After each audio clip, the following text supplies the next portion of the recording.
Dans Genèse 1, au verset 26, après que Dieu ait créé le monde, le ciel, la terre, etc., les animaux, Dieu a tout créé et il a mis la touche finale au tableau. Et cette touche finale, c'était toi et moi. Alléluia. Dieu, il a regardé son tableau, il a dit, c'est juste magnifique. Mais pour que ce soit parfait, il manque quelque chose. Il manque un homme et une femme. Et alors Dieu a dit, faisons l'homme à notre image, selon notre ressemblance. Faisons, pour finir cette œuvre parfaite, quelque chose qui va vraiment me ressembler, qui va être le reflet parfait de qui je suis, de ce que je suis sur cette terre. Dieu créa l'homme à son image, il le créa à l'image de Dieu, il créa l'homme et la femme, verset 27. Et puis plus tard, on voit que l'homme et la femme sont corrompus par la désobéissance, par le péché. À partir de là, l'image qu'on portait de Dieu a tellement diminué que Dieu ne se retrouvait pas en nous. C'est pour ça que plus tard, on voit qu'il ne retrouve pas Adam. Quand Adam et Ève ont mangé du fruit, il cherche Adam, il dit, mais Adam, où es-tu? Il manque quelque chose, Adam, tu as perdu quelque chose. En fait, tu as perdu l'image de moi que je t'avais communiquée. Dieu est esprit. Et donc, le corps qu'on a là, c'est une enveloppe qui n'est pas l'image de Dieu. C'est une enveloppe qui porte l'image de Dieu qui nous était indispensable pour vivre sur cette terre. C'est pour ça que Jésus, quand il est venu sur terre, il a pris une enveloppe humaine. Et c'est pour ça que Jésus, quand il est mort et ressuscité, on parle d'un corps, mais d'un corps comment? Glorifié, un corps qui ne peut plus vivre sur cette terre. Alors, vous savez ce qui s'est passé quand on a été infecté par le péché, c'est qu'on a changé de nature. On était créé spirituel. Le péché nous a infectés, il nous a pourri la vie et il nous a transformés en êtres charnels. Il faut accepter. Il faut accepter. Chacun de nous, là, doit accepter que quand il est né charnel. Et parce qu'on est tous nés charnels, on est nés pécheurs. Ça, j'aimerais vraiment qu'on l'accepte. Et parce qu'on est nés charnels et pécheurs, j'aimerais qu'on comprenne que toute notre nature était en opposition avec la nature divine. Nos désirs étaient de manière naturelle, contraires et opposés aux désirs de Dieu. De sorte qu'il était impossible à qui que ce soit parmi nous de faire quelque chose qui soit plaisant et satisfaisant pour Dieu. J'aimerais qu'on accepte que on avait tous besoin de l'intervention de Dieu dans nos vies pour être des personnes bonnes, justes. Pourquoi c'est important? Parce que quand on est de nouveau, notre nature change. Mais ça, on ne fait aucun effort pour ça. Ça, c'est l'œuvre du Saint-Esprit. Par contre, nos habitudes, est-ce qu'elles changent? Nos habitudes ne changent pas. On a été complètement dénaturés. Et donc, toutes les habitudes qu'on importe dans nos nouvelles vies sont mauvaises. Il n'y a pas une habitude qui est bonne. Et ça, j'aimerais vraiment qu'on l'accepte. Peu importe le contexte dans lequel on est né. Peu importe l'éducation qu'on a reçue. Peu importe. Peu importe. Ce n'est pas notre éducation qui fait de nous des nouvelles créations. Hein. C'est la rencontre avec Jésus. Et donc, on doit accepter que quand on est une nouvelle création, on doit se laisser transformer radicalement. En fait, tout doit changer en nous. C'est ce que Paul dit encore quand il parle aux Romains. Il dit, ne soyez pas conformes au siècle présent, laissez-vous transformer par le renouvellement de votre intelligence. Paul dit, en fait, vous aviez une manière d'être. Et cette manière, elle était transformée à l'intérieur. Maintenant, il faut vous laisser vous transformer de plus en plus à l'intérieur par cette nouvelle, par cette réorientation de vie pour que ce soit visible de l'extérieur. Vous savez, la force de Jésus, c'est que Jésus avait la nature de... Jésus était un homme comment? Spirituel. C'est ça qui est magnifique dans la vie de Jésus. Et vous savez comment est-ce qu'on reconnaît un homme spirituel? Parce que dès qu'on dit Jésus, de manière machinale dans nos têtes, tout le monde dit oui, mais c'était Jésus. Parce qu'on a l'impression que c'est un modèle qui est tellement loin, vous voyez, tellement excellent. Et oui! Mais la vérité, c'est qu'il y a dans la Bible plusieurs modèles qui eux-mêmes n'avaient pas en eux le Saint-Esprit, qu'on considère comme étant des types de Jésus, c'est-à-dire des personnes qui représentaient déjà Jésus. Ils n'avaient pas le Saint-Esprit en eux. Joseph était un type de Jésus. Il n'avait pas le Saint-Esprit en lui. Mais Joseph était un homme spirituel. Le roi David était un type de Jésus. Il n'avait pas le Saint-Esprit en lui. Moïse était un type de Jésus. Regardez à tous les travers de ces personnes-là. Donc ils n'étaient pas mieux que nous.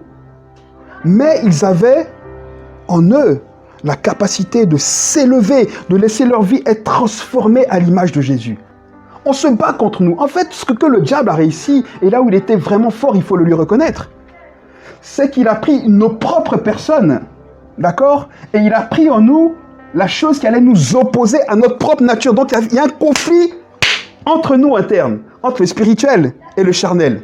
C'est pour ça que Paul dit que les choses de Dieu sont en opposition aux choses de la chair. Un être spirituel est en opposition avec un être charnel. Mais comme on était charnel, quand on devient spirituel, il y a un combat. Pourquoi? Parce que l'être charnel, il était éduqué, mais charnellement. L'être charnel, il a été blessé. Et il porte ses blessures. Où? Dans sa chair. Et donc quand l'être spirituel vient dire non, mais tout ça c'est fini, on peut changer. L'être charnel dit oh. Moi j'ai 35 ans mon ami. T'étais où pendant ces 35 années-là? Et donc forcément, dès que l'être spirituel essaie de venir, on dit attends d'abord, laisse-moi d'abord exprimer. Donc on est toujours en train de vivre dans la chair, toujours dans l'émotion. Parce qu'au final, la chair c'est quoi? C'est l'émotion. Le problème de l'être charnel, son seul problème, c'est qu'il fait ce qu'il a envie de faire. Il répond à quoi? À ses désirs, à ses pulsions, aux blessures de son âme, aux difficultés qu'il a rencontrées. Il répond à tout, c'est-à-dire à tout ce qui est négatif au final. Alors que l'être spirituel, qu'est-ce qu'il fait? Quand Joseph était dans la prison, et que sa chair lui disait, mais t'as rien fait pour mériter ça, t'as rien fait, il n'était pas en rébellion. On voit jamais Joseph en rébellion. Joseph gardait quoi dans son cœur? La promesse de Dieu. Toujours. Il dit, ok, peut-être que je suis là, mais Dieu m'a parlé. Qu'est-ce que je fais? Est-ce que j'obéis à ma chair ou est-ce que j'obéis à la parole de Dieu? Personne ne peut remettre en question les circonstances de chacune des vies de chacun de nous. On a tous vécu des choses difficiles, plus difficiles de notre point de vue que les autres. Mais cette douleur-là ne doit pas nous empêcher de parvenir à l'être que Dieu veut qu'on soit, à l'être spirituel. On n'est pas dans un concours de j'ai plus galéré que toi. On n'est pas dans un concours de j'ai plus été blessé que toi. Parce qu'on n'a pas la même capacité de résistance de nos âmes. Parce qu'on est constitué différemment.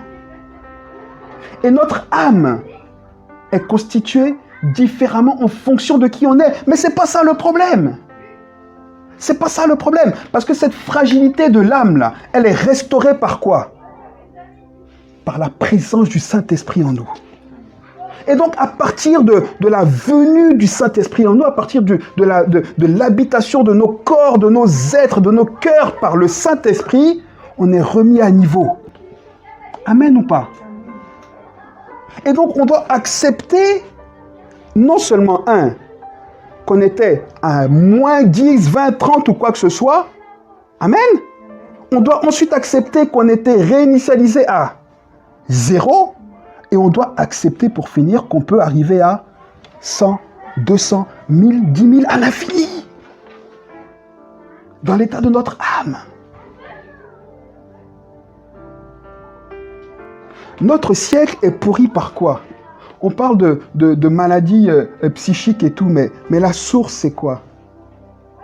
Pour la majorité, c'est des chocs émotionnels. Le choc que chacune de ces âmes déjà affaiblies a reçu, les a fait glisser gentiment vers quoi? Vers la folie. Et quand une âme est faible, quand un corps est faible, quand un esprit est faible, qu'est-ce qui se passe? Il y a quelqu'un qui regarde, qui a des agents partout, qui s'invite là où on ne l'invite jamais et qui prend la place. C'est le diable. On a besoin aujourd'hui de rêver, d'aspirer à être des personnes spirituelles. C'est le prix de la vie de Jésus pour nous. Le but pour lequel Jésus a donné sa vie pour nous et pour lequel il nous garde sur terre, la première chose, c'est déjà que nous soyons des êtres spirituels. Ça veut dire quoi? Ça veut dire qu'on soit déjà des arbres sains, des arbres qui sont bien entretenus, des arbres qui soient capables de porter du fruit. D'abord, à un moment, il faut de la volonté, parce que là où Dieu travaille, c'est sur notre volonté. À nous de décider de lui obéir. Quand je regarde l'histoire de David avec Bathsheba, c'est un bon exemple pour moi. David était complètement dans la chair. Il était dominé par ses émotions, parce que tout en lui disait, mais tu vois, roi, tu vois comme tout le monde te respecte, mais tu t'imagines que cette histoire-là, quand elle sera su, mais tu t'imagines comment tu vas baisser dans l'estime de ton peuple. Mais pourtant, Dieu lui disait, au fond de lui, il n'y a pas de problème, tu as péché. Oui, mais réponds-toi et je te pardonnerai. Quand il fait assassiner Uri et qu'on vient lui rapporter que Uri est mort, l'âme de David n'est pas apaisée. On le voit dans le psaume qu'il écrit après. Il dit, je ne trouvais pas le repos parce que mon péché me harcelait. Donc, aucune âme ne peut être satisfaite par l'obéissance de l'émotion vers laquelle elle nous pousse. T'es en colère, réagis, t'es en colère, réagis, t'es en colère, réagis. Tu vas réagir, mais ton âme ne sera pas satisfaite. Oui, t'as raison, frappe, oui, t'as raison, vas-y, frappe, oui, t'as raison, bon. Ton âme ne sera pas satisfaite. Ça, tu dois pas pardonner, sinon c'est un manque de respect, tu dois pas pardonner, non, ça c'est un manque de respect, tu dois pas pardonner, tu pardonnes pas, mais qui souffre? C'est pour ça que le Saint-Esprit vient pour dire, voilà ton identité. Tu es une nouvelle création. Les deux natures là, elles font partie de ce que tu es, jusqu'à ce que je revienne te chercher. Maintenant, à toi d'accepter de laisser la nature la plus excellente dominer celle qui te pourrit le plus la vie. On n'a pas le droit de laisser nos blessures, quelles qu'elles soient, nous pourrir la vie. Pourquoi? Parce que Christ a payé pour qu'on sorte de ces blessures. C'est ce que Paul dit ici aux Galates, Galates 5, verset 15. On va lire à partir du verset 14. Il dit, car toute la loi est accomplie dans une seule parole, dans celle-ci. Tu aimeras ton prochain comme toi-même. Dites-moi, comment est-ce qu'on peut aimer quelqu'un si on ne s'aime pas nous-mêmes? C'est impossible d'aimer qui que ce soit si tu te sais impossible. C'est impossible. Il dit, aime ton prochain comme toi-même, mais comme toi-même tu t'aimes pas, comment tu vas aimer ton prochain? Mais tu t'aimes pas, pourquoi? Parce que tu décides de ne pas t'aimer. Parce que celui qui t'a créé dit, moi, tu es parfait pour moi. Donc qui tu veux écouter? Le problème, c'est ça. Qui est-ce que tu continues d'écouter au quotidien? Tes blessures? Ton âme? Ou le Créateur? Le problème, c'est qu'on voit toutes nos relations au travers de ce qu'on vit. Mais ce n'est pas juste. Mais si Jésus voyait sa relation à nous au travers de ce qu'il a vécu, vous croyez qu'il serait capable de nous aimer? Si Jésus devait évaluer notre relation à partir de sa nature à lui, il dirait, mais vous êtes tous des pécheurs, pécheurs, pécheurs, même quand je vous ai racheté, pécheurs, pécheurs. Mais parce que Jésus a une hauteur spirituelle, les amis, à laquelle il nous appelle. Il dit, mais dépassez tout ça. Ça, c'est charnel, c'est rien, ça. C'est rien. D'autant plus que on a en nous l'auteur de la vie. Ce n'est pas un effort que Dieu nous demande. Le seul effort qu'il nous demande, c'est de le laisser faire, de croire en lui. De croire en lui, de croire ce qu'il dit. Aujourd'hui, si quelqu'un est en Christ, il est une nouvelle création. Les choses anciennes, les choses, toutes les choses anciennes sont comment? Passées. Voici, toutes choses sont devenues comment? Nouvelles, toutes choses. Mais pourquoi toi tu entres dans les nouvelles choses avec des anciennes choses? L'homme charnel, il est comme un animal. Allez essayer de toucher un lion blessé en lui disant, je vais t'aider, t'inquiète pas. Parce que plus on est blessé, plus on est réactif. Et l'homme charnel, il se comporte comme ça. Donc si tu as encore des doutes que tu es charnel, regarde comment tu te comportes quand tu es blessé. Plus on grandit, plus on a de la maturité, plus on prend position. Plus on s'accepte. C'est tellement facile de regarder l'autre et de lui trouver des défauts. Mais tellement plus difficile d'accepter nos propres défauts et de se remettre en question. Et c'est ça la maturité, les amis. C'est ça la maturité. Donc on doit accepter et avoir la volonté, le désir de progresser tout le temps, de changer, d'être toujours mieux, toujours mieux, toujours mieux. Amen.